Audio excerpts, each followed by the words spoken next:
Bell, we've got your last chance trade, and Barry is looking towards a sector that's down 5% this month. Find out what that is coming up. Later, the Wall Street Journal says Amazon kept burn books of all the insults hurled at the company from New York officials during its HQ2 search. We're going to talk to one of the reporters that broke that story next. You know that tech stock we talked about? Live big and spend less on the brands you adore, and dine by the waterside. Who could want more? Lap up the savings as much as the view with Ted Baker, Hackett, Nike, and Coach too. Lock Fine and Five Guys make it a date. You can shop, meet, and eat every weekday till late. So sit back, unwind, and let style lead the way. And give yourself a different day at Gunwharf Keys. Waterfront outlet shopping. I'm getting strawberry notes and a flutter of sweetness without adding sugar. Clever. It is. Yazoo Kids uses a lactose-reduced milk that enhances flavour without adding sugar or artificial sweeteners. Milky deliciousness and packed full of goodness. Very clever. Strawberry Yazoo Kids supports change for life. Yazoo, shake it up! Contains naturally occurring sugars. Milk is a source of calcium, which is needed for the maintenance of normal bones. No. No. No. What are you doing? I don't like any of our preset radio stations. We need a new car. With the Jaguar E-Pace at $299 a month on personal contract hire, you'll find a reason. That's better. And it's a Jaguar. Initial rental £3,588. 48-month term. Subject to status. 8,000 miles per annum. Excess mileage and return conditions apply. No ownership option. Ends 30th of September. Participating retailers only. Jaguar contract hire. At Tesco, we can pop our pasta in your Astra, our red Leicester in your Fiesta, or our mayo in your Mondeo. All you need to do is try click and collect. Just go to tesco.com, order your shopping, then click and collect. With the minimum basket spend now only £25. And if you fancy something a little more exotic, we can even put our pad thai in your Qashqai. Try click and collect at tesco.com. Every little helps. Selected larger stores. Booking charge may apply. See online for full terms and conditions. This summer at Chessington World of Adventures Resort, answer the call of the wild. With over 1,000 of the world's most amazing animals and over 40 of the wildest rides and attractions. Meet the Gruffalo and all your favourite characters at the Gruffalo Summer Party and so much more. Book early and save up to 40% at Chessington.com. It's Britain's wildest adventure for all the family. Everyone wants a smooth running home so that they can spend more time enjoying it. The British Gas app allows you to do just that, because with the touch of a finger, you can quickly submit meter readings or book an expert engineer, leaving you more time for watering the borders or a spot of sunbathing. Manage your home account and more, all in one place. Download the British Gas app from the App Store or Google Play today. Welcome back. We have 31 minutes left of trade, and we're higher by 300 points on the Dow. Here are the key things driving the action. Stocks getting a boost as President Trump says trade talks are set to resume, quote, at a different level. China says it's in favor of a calm approach and hinting it won't retaliate against the latest round of tariffs. And Treasury yields ticking higher amid a more optimistic outlook. As we said, up 303 points. The high of the day on the Dow was 373. Time for a CNBC News update with Contessa Brewer. Hey, Contessa. Hi, Wilfred. Here's what's happening right now. Florida Governor Ron DeSantis has declared a state of emergency for 26 counties as Hurricane Dorian now is forecast to be a Category 4 storm by the time it hits the U.S. Monday. Residents in southeast Florida could start feeling tropical storm force winds as soon as Saturday night.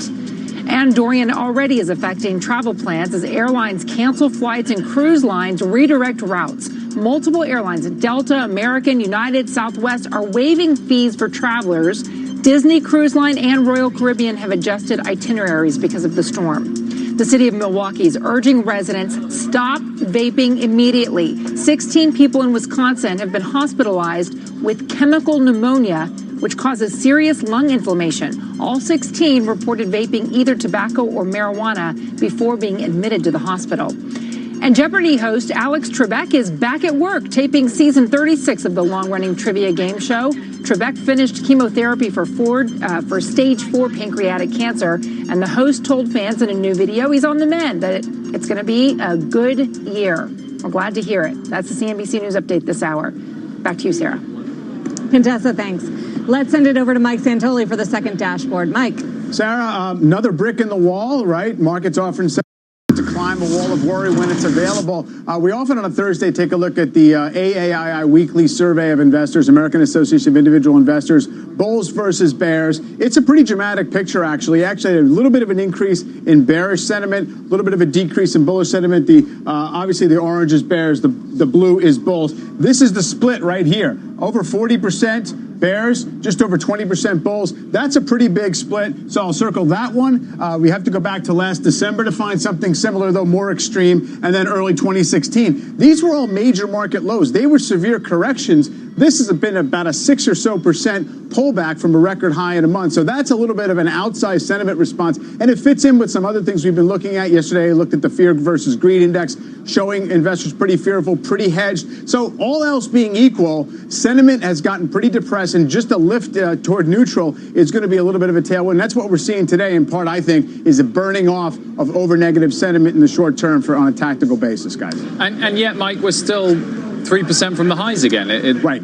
It's pretty impressive. Which is what makes it noteworthy that people got very fearful or very nervous about the outlook. I think it's because it was such a macro focus. We saw what was going on with the bond market, yields collapsing, and it seemed like there was something more going on than simply a pullback in stocks of a routine nature. But whenever you have that volatility around tweets and just unknowns of what's going to come out on trade policy, I think that factors in. Mike, thank you very much. Barry, to what extent is this also that so much of the yield move, which had spooked equity market investors, was driven by overseas factors? And once people get kind of comfortable that, yes, the yields are low, but it's because of the overseas picture, not the U.S. picture, that can allow U.S. equities to rally again? Yeah, I think you're absolutely onto something. We wrote a report 2 weeks ago called Yield Curve to the World, and our point was, sure, the yield curve flattening is discounting a recession. It's discounting a recession in global trade. And we had expected at this point, actually, we thought by May you'd start to see improvement in global trade activity, and it's not improving. Ordinary imports from China, that's what they take from the rest of the world, are still falling at an 8.5% annualized rate. So global trade is in contraction, and that's obviously spilled out into the German economy overall, which is headed towards recession. China's impulse to the rest of the world is basically in recession. South Korea, the market's down 6-7% for the year. So that piece of it is actually in contraction, and that's what's driving the yield curve lower. That was the best paper at Jackson Hole last week, actually, was the Krishnamurthy paper about how the supply of safe assets in the U.S. has become more and more dominant since the financial crisis. And so when there's a risk-off event, it just drives money into the U.S., notwithstanding the fact that there's less dollar demand because of trade.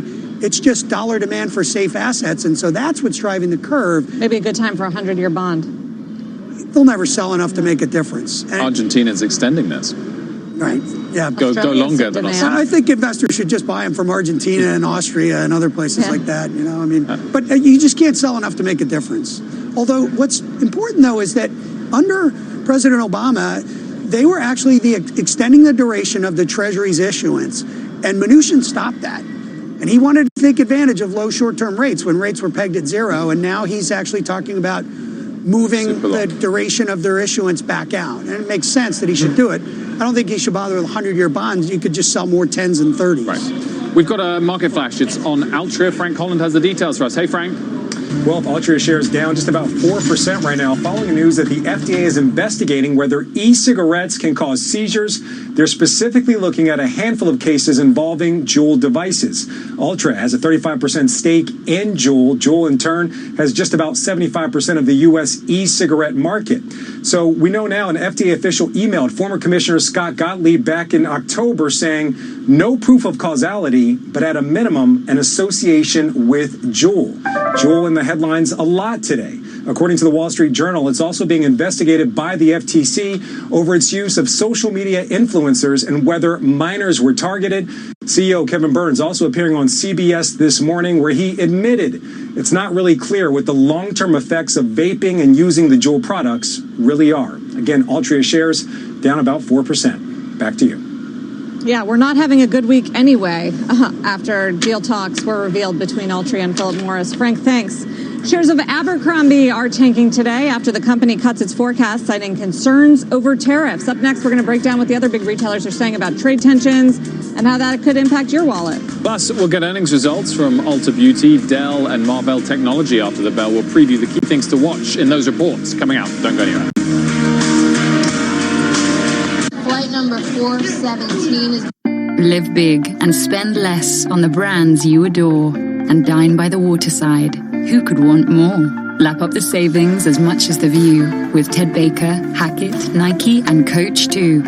Lock Fine and Five Guys make it a date. You can shop, meet, and eat every weekday till late.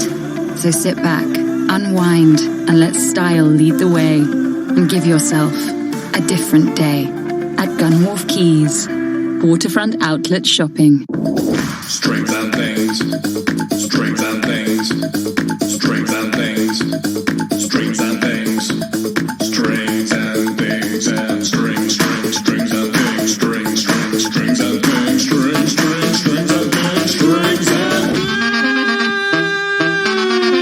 Now there's a whole range of strings and things called strings and things, including cheese strings, yollies, and new cheese shapes. Find them all in the cheese and yogurt aisle. Strings and things. For our half-price sale on a choice of floors and beds. For first-class free fitting, Carpet Right for life. Offers end Tuesday. Free fitting on selected carpets and vinyl with selected underlay. Minimum spend applies. I didn't choose you. You chose me. When you broke from the crowd and pawed at my knee. Soon you'll be feeling right at home. You'll be a bit unsure, but you're free to roam. What's good to chew? What's nice to nibble? Wet food, dry food, tin food, kibble? You might sometimes be cheeky, not always wise. But I know I found love in those puppy dog eyes. Join the free VIP Puppy Club from Pets at Home for advice and exclusive offers, including 10% off your first shop in store. Visit petsathome.com/puppy club or join in store. T's and C's apply. At Tesco, we can pop our pasta in your Astra, our red Leicester in your Fiesta, or our mayo in your Mondeo.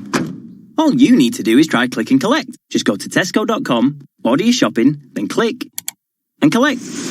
With the minimum basket spend now only £25. And if you fancy something a little more exotic, we can even put our pad thai in your Qashqai. Try click and collect at tesco.com. Every little helps. Selected larger stores. Booking charge may apply. See online for full terms and conditions. This summer at Chessington World of Adventures Resort. Answer the call of the wild. With over 1,000 of the world's most amazing animals and over 40 of the wildest rides and attractions. Meet the Gruffalo and all your favourite characters at the Gruffalo Summer Party and so much more. Book early and save up to 40% at Chessington.com. It's Britain's wildest adventure for all the family. Welcome back. Lawmakers calling on Amazon to take action to prevent dangerous products from being listed on its platform. Deirdre Bosa has more for us in San Francisco. Hey, Dee. Hey, Wilf. Well, in a letter addressed to Jeff Bezos, Senators Richard Blumenthal, Robert Menendez, and Ed Markey say, quote, "We write to you with grave concerns regarding Amazon's failure to remove from its platform illegal, deadly, and deceptive products and to provide required visible warnings on products sold on your platform." Now, the letter references a Wall Street Journal report last week that found over 4,000 items on Amazon's platform that were deemed unsafe by federal agencies, banned by Amazon, or had deceptive labels. The senators are requesting response from Bezos by September 29th. Amazon just got back to us saying that they do plan to respond to that letter. Guys? Didn't they take all the fake or dangerous stuff off of the website?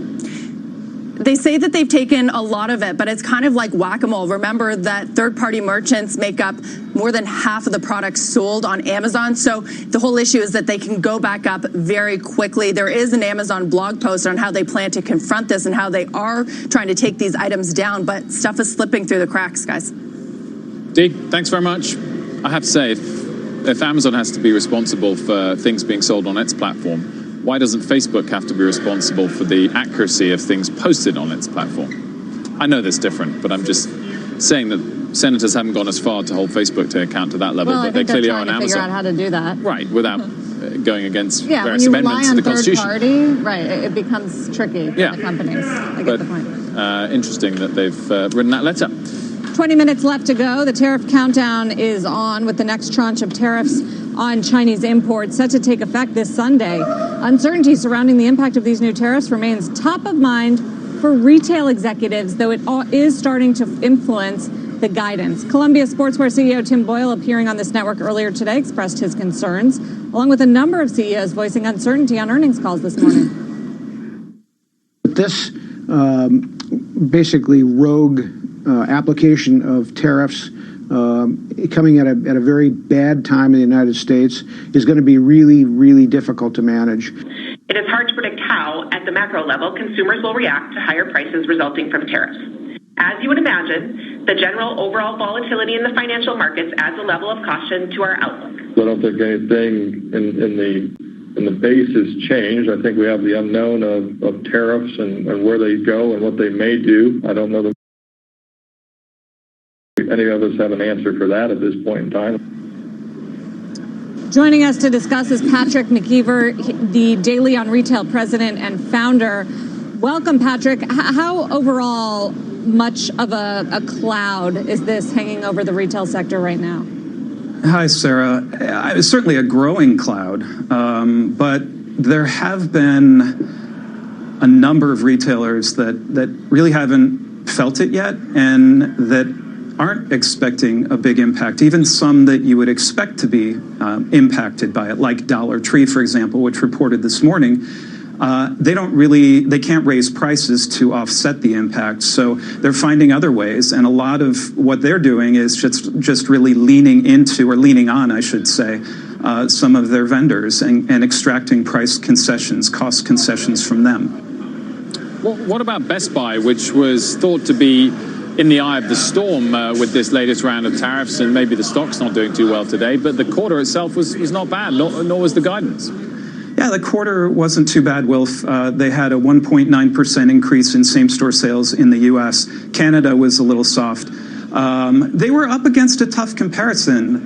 Their comps increased more than 6% last year because this time last year, consumers were getting that big windfall from the tax cut. So that plays into the numbers this year as well on a year-over-year basis. But you're probably going to see it a little bit more at a retailer like Best Buy, which has higher priced products and has a little more exposure to China, and will probably have to take some price increases. But yeah, I think they're a little bit more, quote unquote, in the eye of the storm. But even there, they're mitigating it reasonably well at this juncture. I mean, we are going to see, unless the president changes his mind, these tariffs go into effect starting Sunday, ending in December for apparel, but other consumer products are on the September 1st list. So who has the most innovative ways that you've heard of dealing with it, whether it's switching supply chain and being really proactive about it, or absorbing the cost, or figuring out other ways to deal? The bigger retailers, I think, have more. I don't know if they're so much innovative, but they have the power to put more of the pain, so to speak, onto their vendors. So I think that's where you're seeing the least impact. That would be Walmart, Target, even to some extent Dollar General, which reported this morning. They don't import as much because a good chunk of the business is basic everyday consumables, many of them sourced in the U.S., but it's those bigger retailers. I don't know that I'm seeing anyone with any big new innovations in terms of getting around the tariffs. It's more just the overall scale and leverage that these U.S. retailers have. Barry, are there any serious signs that suggest the U.S. consumer is starting to feel the pinch? Not yet. Well, I would say no. I think if you just look at earnings and revenues of the Shanghai Composite, what you see is that margins have gotten absolutely crushed over the last year in China. Things are being absorbed. Even last weekend, I spoke with a friend of mine, a company named Monarch that makes robes for hotels. He was told in advance that his suppliers will absorb the 10% tariff.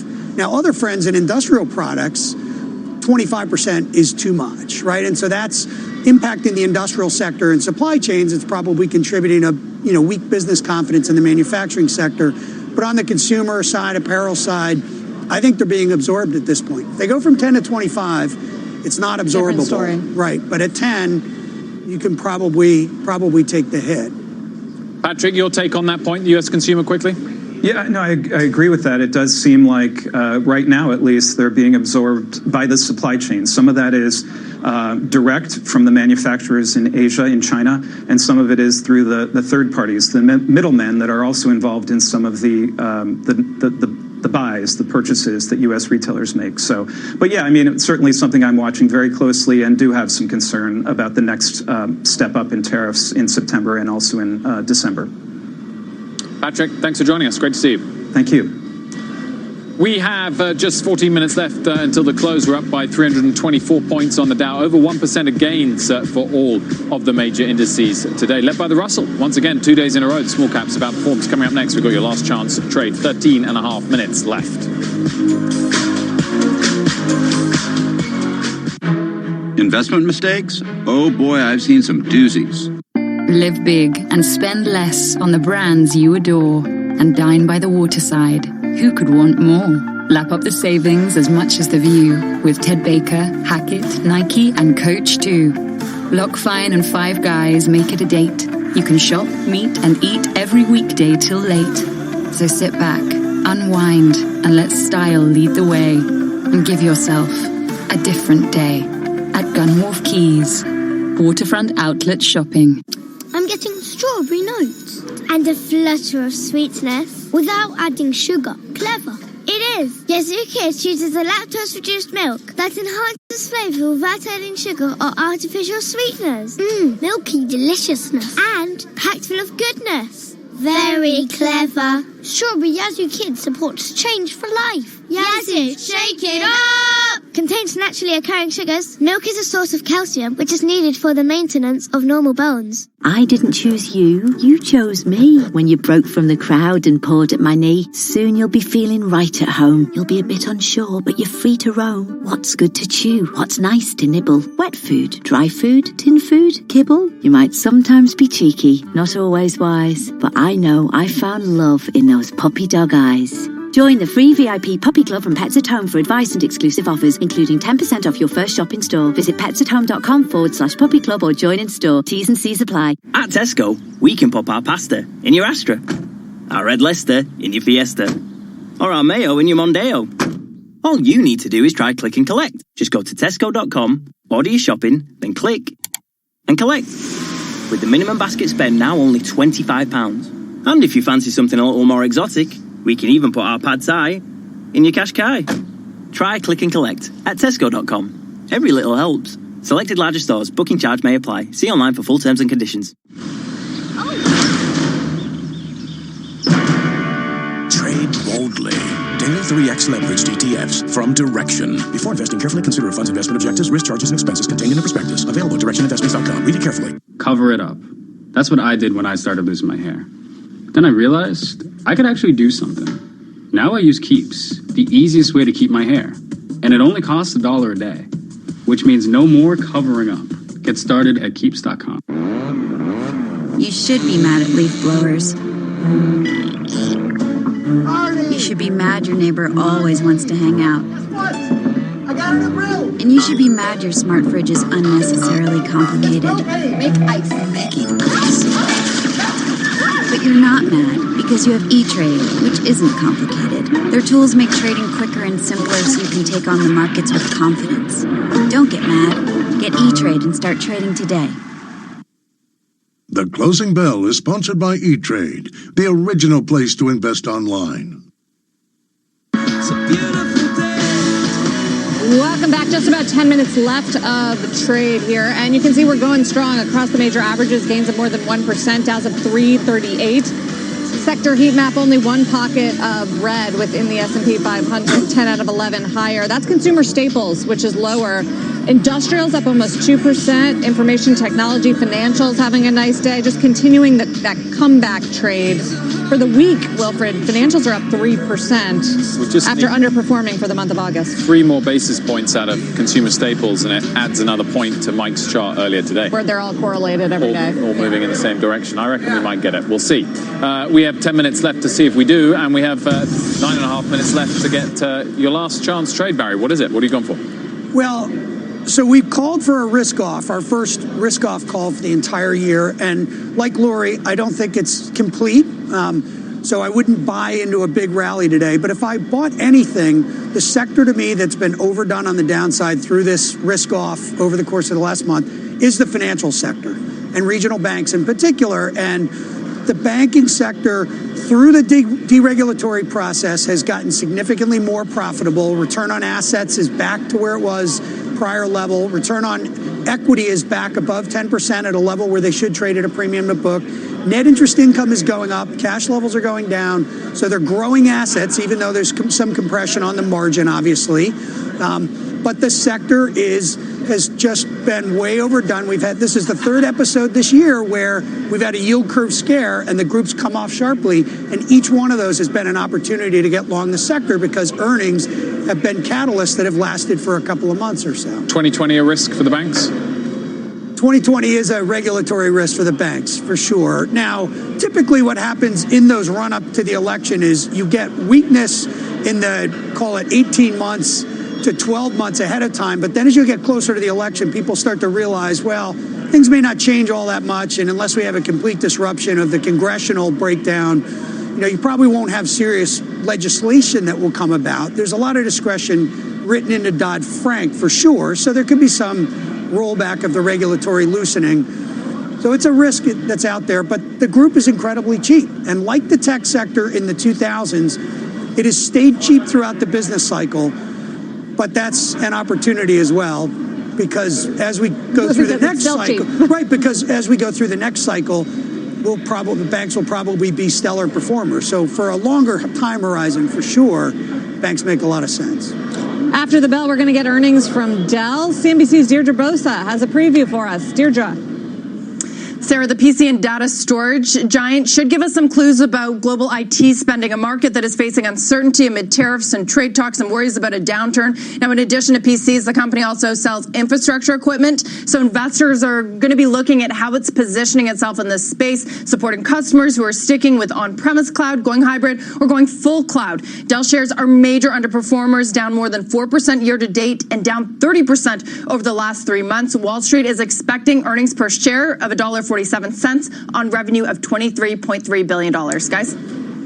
Dee, thank you. We'll also get earnings from Ulta Beauty after the close, and Courtney Reagan has a preview of that for us. Hey, Court. Hey, Will. So beauty is one area of retail that's been strong for a while for many names. So Ulta share price is down slightly since its last report. It's still up 40% year to date. So Ulta added to its exclusive Kylie Cosmetics product line in early August. Investors are going to want to know if the brand is still generating traffic and sales for Ulta. And Ulta may not be putting up double-digit comps anymore, but still it's expected to see growth of 6.6% for the quarter. Still pretty good for the sector. Revenue expected to gain nearly 13% at $1.679 billion, with earnings growth of nearly 14% or $2.80 per share. Sarah. Thank you, Courtney. Let's bring in Eric Chemi for a preview of Marvell Technology. Eric. Sarah, that's right. Marvell's set to report its second quarter earnings. The street is looking for EPS of 15 cents a share on revenues of $652 million. Three key things to watch for. Number one, any mention of the company's progress on 5G, including sales to Samsung. Of course, there's also the big China question, especially with regards to the ban on selling to Huawei, along with any broader trade tensions. Finally, we'll look for any comments about the broader chip sector slowdown. The stock is up 50% or so this year in 2019, and we'll bring you all those numbers after the bell. Back to you.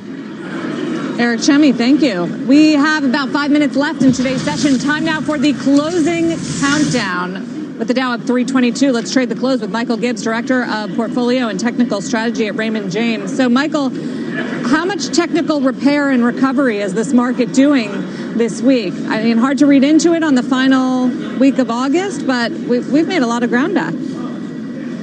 Yeah, it's, after you have a big sell-off like we had on Friday, especially we had a really surge in down volume, you have to watch it real closely in the coming days. And if you gain downside momentum, it builds the obvious that you're going to keep moving lower. But on the rebounds, you want to look, how does it look on the rebounds? Are you having strong up volume? Are you having the right groups moving higher? And up until today, we didn't really have that. The highest volume day this week was on Tuesday, which was a down day.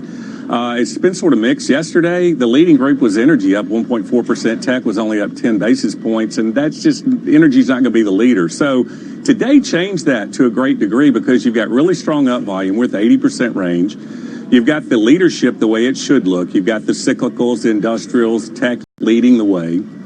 And you had a piece of good news come out of China on trade. That helps as well. The overall volume's tepid. I mean, it was 60% of the 30-day average an hour ago, but that's not unusual because it's the last holiday week of the year. I think what's so important is next week. And we've got a good day today. We need to follow that up with some strength next week when we have a full audience back in session. And then also next week, we get some pretty important economic data. We get ISM, manufacturing and non-manufacturing, and we get the jobs report. So if we build momentum, if we have strong up volume, if we have the type of participation that we need to have, it looks like the market could continue to trade higher. And might even try to make its way through that resistance level up in the 2940 level if we can do it. So we'll just have to wait and see what happens next week, see what it develops, and it's all about building momentum. Michael Gibbs of Raymond James, thank you very much. Meantime, let's send it over to Mike Santoli for the third installment of the dashboard. Hey, Mike. Yeah, Wolf, I'll pick it up right there where Mike left off. Higher ground. Take a look at the relatively healthy internals. The up-down volume is around 80% on the New York Stock Exchange. We did have a couple of big downside flush days in recent weeks, down 90% of volume. So up 80% is pretty good. It's not so much decisive, but it definitely is moving in the right direction. And then in terms of the character of the stocks that are working today, you are seeing some outperformance by the higher beta names. We always look at the relationship between the S&P, high beta, the more aggressive, cyclical, faster moving stocks, and low volatility defensive yield plays. This is a 1 year look at that, and you see the massive outperformance of low volatility. But here's what you're going to watch. An attempt at bottoming in the high beta. And by the way, without low vol really giving much back, that's kind of your best scenario if the laggards start to pick up while the stuff that's been leading does not really give a whole lot of ground. That's only 1 day's action today in that, but we have to see if that continues. Bonds relaxed a little bit today. Let's get a look at that from Rick Santelli in Chicago. Yes, thank you, Mike. You know, we had a really nasty 7-year note auction today. As a matter of fact, the bid to cover was the worst in 17 years. Looking at intraday of twos, right now they're up 3 basis points. That spiked the curve, but the long-dated maturities started to give it back. Looking at intraday of 10, 30s are actually down 1 on the day, while twos are up 3 on the day. Dollar index, the big star, see that intraday chart? It poked through what has been 27.5-month highs, just didn't quite close there. NASDAQ, the best percentage gainer today. And for more info on the NASDAQ, let's go to Frank Holland. Hey, thanks a lot, Rick. That's absolutely right. The NASDAQ on pace for its third positive session in the last 4. Following that China trade news, also on pace for its best day in 2 weeks. Microsoft with the biggest positive impact on the NDX. Apple shares also trading higher, up about 1.5% after it sent out invites for an event where a new iPhone is expected. Chip stocks with exposure to China having a strong day. NVIDIA gets about 55% of its sales there. Those shares up right around 3.5%. Dollar Tree, the worst performer in the NDX, following a miss on the bottom line this morning. Now over to Bob Pisani at the New York Stock Exchange. Hello, Frank. A bit of a reversal today and this week from the trend that we've seen all throughout the month of August. Cyclicals are ruling, at least for the moment. So industrials like Caterpillar, United Technology, trade names like Nike, banks like JP Morgan, all having a good day. Flat to down, well, it's the defensive consumer names like Coca-Cola, Procter, Johnson & Johnson, Verizon, Merck. Don't kid yourself, though. The trend has been simple. Short cyclicals and go long these kinds of consumer names. In fact, the new high list is littered with consumer names at new highs. Pepsi, Coke, Merck, Procter & Gamble, Home Depot, Target, Tyson. It's all consumer names. It's been an easy trade to put on given all the uncertainty around trade, none of which has been resolved today despite some soothing words from the Chinese Ministry of Commerce. There's the closing bell, and we are just near the highs for the day. The Dow Jones Industrial Average up 315 points, and the S&P 500 closing above 2,900.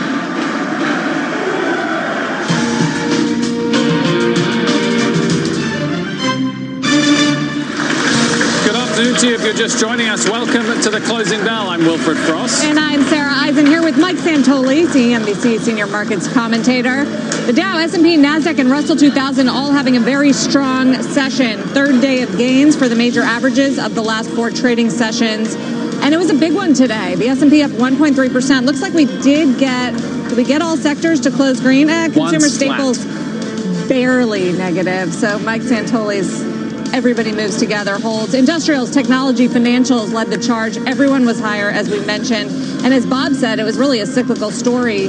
Caterpillar, Home Depot, Intel, and Nike leading the Dow. Yeah, and as Rick said, we did see yields move higher, clearly not uninverting the curve, but that helped sentiment, particularly for the banks, which performed well.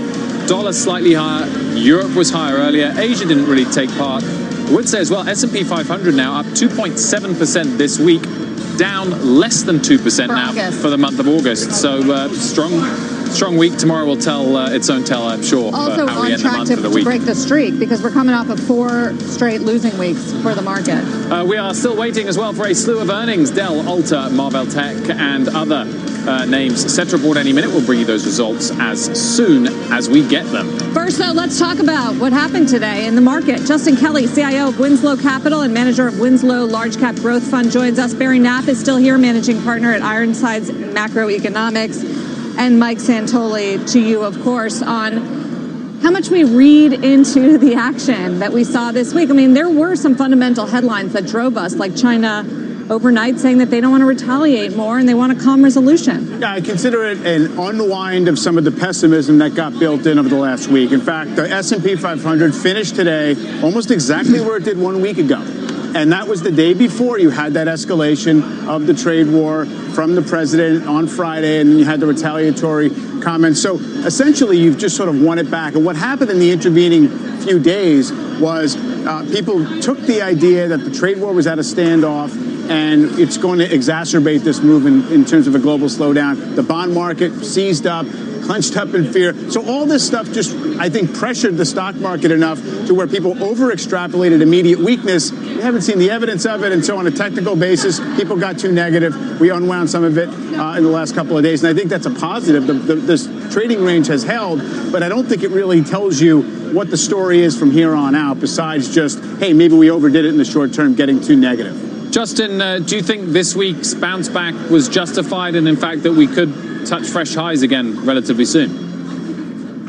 Yeah, indeed. De-escalation of the trade war is holding the key to the whole market. We've been in a two-tiered market all year, where companies levered to the U.S. consumer are doing well, but companies levered to the manufacturing economy are having a very difficult time. And for the pressure cooker to come off those companies, you really need a de-escalation of the trade war. So the market's right to react this way, and a soothing of the tension there would be very positive to reaccelerate the earnings and the opportunities for the companies in the back end of the economy.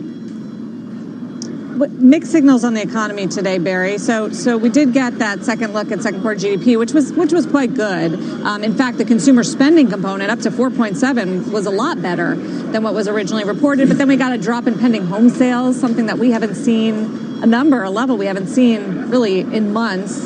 And jobless claims, mini tick up, still at low levels. What do you make of all the data and how all of this trade anxiety is manifesting itself on the economy? Yeah, you're right. I mean, if you look at the GDP numbers, I never really understood the narrative that growth slowed in the second quarter. It actually accelerated. If you look at final demand to private domestic purchasers, that was an old Yellen favorite, but that sort of core demand out of the U.S. that actually got much stronger in the second quarter. Retail sales, corporate earnings too, got right. Stronger. Retail sales, as we know, continue to be quite strong through July. That may have been aided by Prime Day, but there's a lot of domestic momentum there. The housing market is recovering from its tax bill-related disruption in 2018, much like the same thing happened in 1987. So that's all fine.